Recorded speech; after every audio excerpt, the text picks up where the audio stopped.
네, 안녕하십니까. 자, 반갑습니다. 저희 사이트에 오신 걸 환영하고, 아마 요 수업을 처음 들으신 분은 저를 처음 뵐 거예요. 첫 인사드리고요. 자, 이번 수업은, 무슨 수업을 하느냐. 자, 우리가 본 과목별 본 수업 하기 전에, 전기가 상당히 생소한 내용이거든요. 그래서 제가 여기 정한 것처럼, 표현한 것처럼 수업 목표를 우리가 전기에 필요한 어떤 낯설은 용어들을 좀 더 친숙하게 한번 접근해보자. 그래서 전기에 대한 기본 용어를 갖다 파악하자. 그런 뜻에서 요 수업을 하는 거고. 자, 그 다음에 더불어서 우리가 용어뿐만 아니고 전기에 필요한 용어뿐만 아니고 수업 목표를 전기기사를 어떻게 하면 가장 효과적으로 공부할 수 있겠는가. 그래서 전기기사 학습 요령을 갖다가 제가 간략하게 설명해 드릴게요. 그 다음에 그 수업 끝나고 난 다음에 전기 공부에 필요한 용어들을 한번 제가 간추려서 설명해 드릴 거고요. 많은 내용은 하지 않을 거예요. 우리가 많은 내용 해봐야 그 용어들을 다 파악할 수는 없어요. 자, 그랬을 때, 자, 첫 번째, 1번 전기기사 또는 전기산업기사 보신 분들 가장 효과적인 학습 방법. 전기기사를 공부하는 가장 효과적인 방법은 공부를 열심히 해야 돼요. 그죠? 성실하게 기본적으로 공부를 열심히 해야 되는 건 기본 바탕이고, 근데 우리가 무턱대고 요령 없이 공부를 무턱대고 열심히 하는 것도 좀 문제가 되겠죠. 어떻게 하면 가장 정해진 시간에 가장 최상의 효과를 가장 우리가 좋은 점수를 얻을 거냐. 그 요령은 첫 번째, 평균 60점을 취득하기 위한 최상의 전략을 구상해보자. 여기에는 이제 기본적으로 공부를 열심히 한다는 가정 그런 전제 조건 하에서 어떻게 하면 최상의 전략을 구상하라. 그러니까 공부를 열심히 하셨는데 최상의 전략을 구상해봐야 그 전략이라는 건 의미가 없죠. 그래서 공부를 갖다가 성실하게 열심히 하되 그 상태에서 우리가 좋은 점수를 맞자. 그죠? 가장 좋은 방법을 갖다 택하자. 그 다음에 그러기 위해서는 본인의 평소 실현 가능한 학습 시간과 수학 진로를 충분히 고려하라. 그러니까 본인의 상태를 갖다 정확하게 파악해달라 이거지. 그죠? 그 다음에 세 번째, 마무리할 때 이제 나중에 시험 보실 때 우리가 수업하는 최근 기출문제를 완전하게 소화하라. 그래서 아마 저희들은 과목별로 한 3개년치 기출문제를 갖다가 수업 시간을 해드릴 거예요. 그런 내용을 갖다가 완전히 소화하라.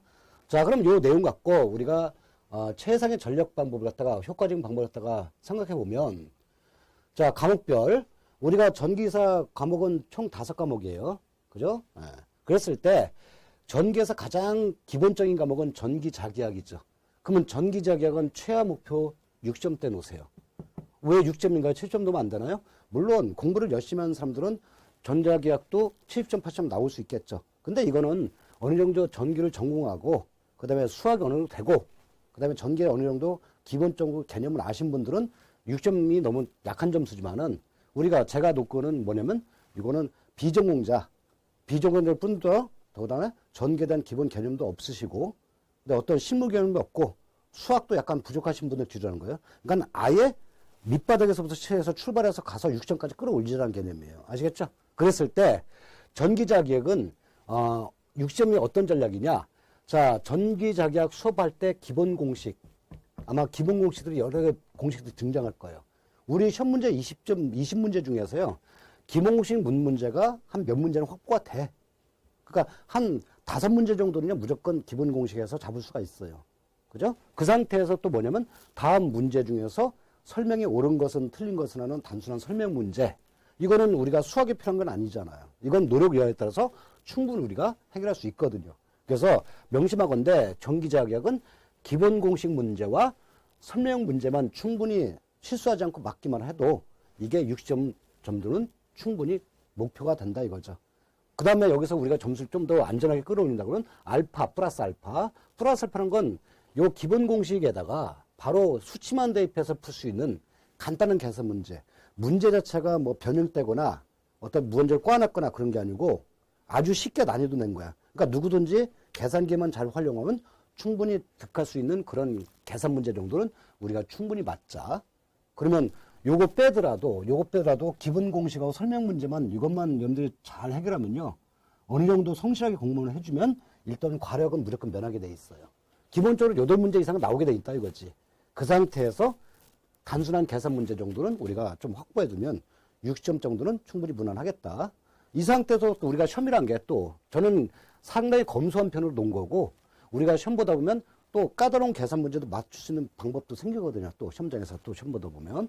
그러니까 오히려 60점 이상 맞을 수 있는 그런 수도 있는 거죠. 자, 그랬을 때 전기자격 어느 분이 본 사이트에서 수업하느냐? 아마 여러분들 본 수업 때 들으시면 알겠지만은 강장규 박사님이 수업을 하시거든요.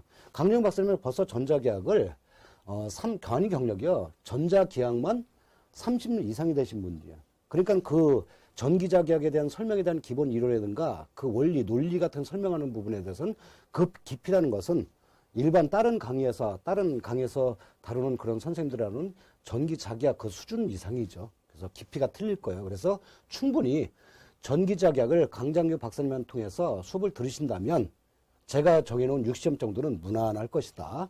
아마 수업을 들으시면 알겠지만은 일반적인 그 뭐 전기자계약을 갖다가 단순하게 수업 준비해서 단순하게 책 보고 풀어드리는 그런 정도의 수준 이상이에요.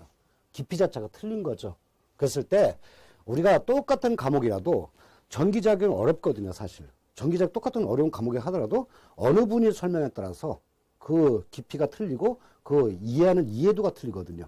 그랬을 때 아마 다른 선생님보다도 강장윤 박사님이 설명하는 전기자격 수업은요, 아마 좀 더 알차고, 그 다음에 깊이도 틀리고, 그 다음에 이해도가 비교돼서 보면 수준 차이가 나는 걸 알 수 있을까봐. 그래서 충분히 전기자격은 강장윤 박사님 통해서 여러분들이 원하는 점수를 맞을 수 있는 그런 알찬 수업이 될 테니까 제가 장담하건대 걱정하지 마시고 전기자격은 선생님 말씀 그대로 믿고 따라하시고 이런 제가 참고적으로 하는 이런 기본 공식 설명 문제 여기에 대해서 우리가 초점 포인트를 맞춰서 6점 일단 득하고 보자. 자, 그 다음에 두 번째 넘어가면요. 회로이론과 제어공학. 자, 다들 아시겠지만 요 회로이론이라는 과목이 엄청나게 중요한 과목이죠. 왜냐면 회로이론 자체도 한 과목에서 문제가 출제될 뿐더러 회로이론을 잘 해야 뒤에 따르는 전력공학, 그 다음에 전기기기, 그 다음에 설비기준 할 때도요, 상당히 도움이 많이 될 거예요. 이해하는 데 따라서. 더더군다나 회로이론은 우리가 여러분들이 이제 실기 공부할 때, 실기할 때도 기본 바탕이 돼버려요. 그러니까 회로는 어느 과목, 어느 분야든지 안 들어가는 쪽이 없다. 회로는 전기에서 매우 기본적인 내용이다. 이렇게 하시면 돼요. 그러니까 회로는 점수가 많이 나오든 적게 나오든 뭐 공부 시간이 짧든 길든 간에 회로는 기본적으로 무조건 열심히 해두셔야 돼. 회로는 많이 해두면 많이 할수록 좋아요. 자, 그랬을 때 실제 시험에 이제 출제할 때는 회로이론과 제어학이 한 과목으로 나와요. 그러니까 요 두 과목이 합쳐져서 20문제가 나오는 거예요. 그죠? 자, 그랬을 때 이때 최하 목표 점수는 6점 맞자. 그러면 그렇게 중요한 과목인데 왜 목표가 6점밖에 안 되느냐? 70점을 합시다. 근데 현실적으로 생각하셔야 돼. 회로이론과 제어공학이 중요한 과목이긴 하지만 실제 시험장에서 그렇게 고득점을 노릴 만한 그런 정도 과목이냐? 그 회로이론이라는 과목 자체가 그렇게 만만한 과목이 아니에요. 전기의 기본이기 때문에 회로이론은 상당히 까다로워요. 그래서 오히려 점수는 그렇게 많이 나올 수도 없어요. 아시겠죠? 그래서 최하 목표 점수는 6점 맞자. 이것도 역시 비전공자 기준. 그죠? 비전공자 기준이요. 그랬을 때 회로이론과 제어공학은요. 출제 문제 자체가 약간 패턴이 틀려요. 무슨 얘기냐면 여러분들 아마 전기 기사를 보시는 분이 있고 전기 산업기사 보시는 분이 있을 거야 아마. 근데 전기 기사하고 전기 산업기사가 저 회로하고 제어공학이 문제 내는 그 비율이 틀려요. 무슨 얘기냐? 전기 기사 공부하신 분들은 전기 기사에 해당되는 무엇이에요? 전기 기사 공부하신 분들은 두 과목을 열심히 다셔야죠. 회로이론하고 두 번째 제어공학도 충분히 하셔야 돼. 그랬을 때 요 문제가 어느 정도 비중되게 나오느냐? 보통 일반적으로 문제 출제할 때마다 약간씩 차이가 있지만은 제가 생각할 때는 회로가 한 8문제 정도 나오고 보편적으로 제어공학이 오히려 12문제 정도 나온다고 보시면 돼요. 물론 이게 절대적인 건 아니죠. 어느 때에 따라서는 회로가 9문제나 10문제로 늘어나고 제어공학이 11문제나 10문제로 줄 수도 있어요. 그랬을 때 자, 여기서 우리가 잘 생각하셔야 돼. 그러면 처음에 공부하신 분들이 기사는 오히려 회로와 제어가 한 과목인데 제어가 많이 나오네? 에이, 그러면 회로는 좀 덜하고 제어를 처음부터 많이 했구나. 그럼 무조건 실패해요. 왜냐면 회로가 그랬어요. 회로가 모든 과목의 기본이 된다고 그랬잖아요. 그럼 회로가 약하면요. 다른 과목도 약해. 그래서 여러분들 공부하실 때 초반부라는 건 여러분들이 어느 시험을 갖다가 이제 몇 회 시험을 갖다가 목표해서 시험 대비를 할 거 아니에요. 그러면 시간이 충분히 많이 남았을 때, 뭐 예를 들어서 여러분들이 뭐 한 6개월 뒤에 시험을 보겠다 그러면 지금 현재 6개월 전에 이 초반부 때는 이때는 회로를 갖다가 한 7로 두시고 제어를 한 3으로 두세요. 회로부터 먼저 하고요. 나중에 제어할 거예요.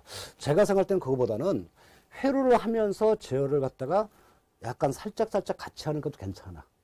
그래서 보통 패턴이 회로 다 끝나고 나서 제어각 하거든요.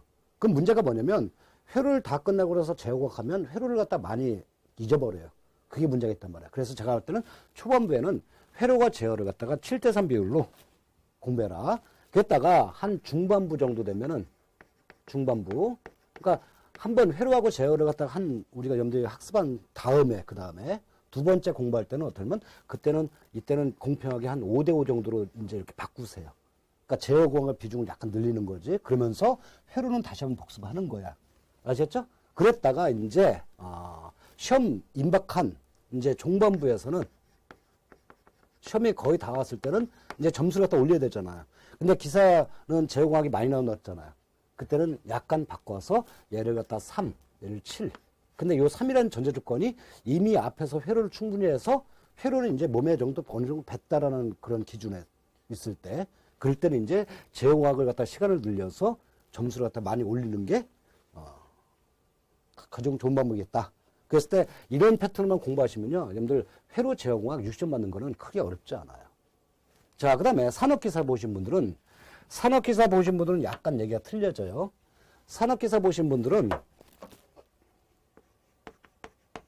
전기산업기사 거의 절대적으로 회로가 많이 나와요. 회로가 몇 문제 정도 나오냐면 20문항 중에서 한 17문제 정도 보시면 돼요.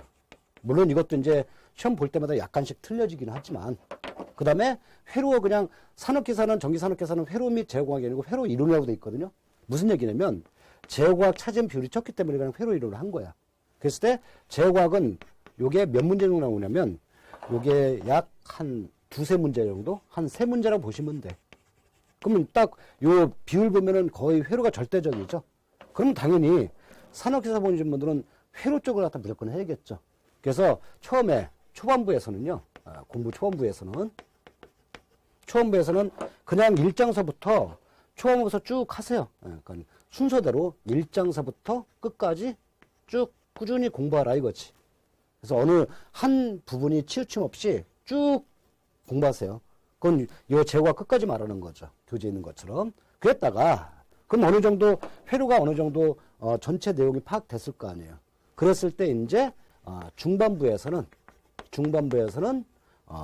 또 역시 1장과 끝장까지 하는데 반복해서 하실 때 하는데 여기서부터는 슬슬 이제 어떻게 하냐면 이제 그 뒷부분 쪽을 갖다가 눈여겨보면서 해라 이거죠. 왜냐면 산업기사가 회로 이론의 앞부분보다는요 뒷부분이 많이 나와. 아시겠죠? 그래서 여기 보시면 알겠지만 앞부분 기본적으로 해놓고 뒷부분을 갖다 전략적으로 공략을 하라고 했잖아요.